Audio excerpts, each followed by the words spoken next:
Вашингтон, 20 ноября, РИА Новости.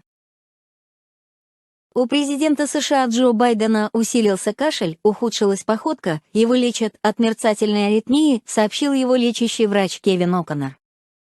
Белый дом в пятницу распространил меморандум О'Коннора, из которого следует, что Байден остается активным 78-летним мужчиной, президент достаточно здоров, чтобы исполнять обязанности, и полностью выполняет все свои обязанности без каких-либо исключений и послаблений, отметил врач.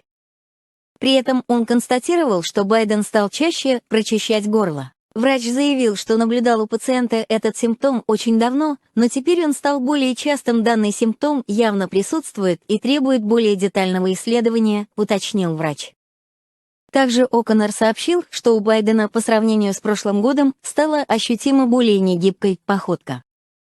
Байдена лечат от мерцательной аритмии, гиперлипидемии, повышенного содержания жира в крови, гастроэзофагеального рефлюкса, сезонной аллергии, небольшой сенсорной невропатии ног. Его обследовали на наличие рака толстого кишечника и кожи, у президента также проверили зубы и зрение относительно походки Байдена. Врач напомнил, что у президента в прошлом были спортивные и иные ортопедические травмы, около года назад он получил перелом стопы. Медики на данный момент считают, что речь идет о дегенеративном артрите позвоночника и спондилезе, постепенном изнашивании позвонков. С возрастом в ходе обследования президенту сделали гастроскопию и колоноскопию. На время плановой процедуры он в соответствии с Конституцией передал полномочия вице-президенту Камале Харрис.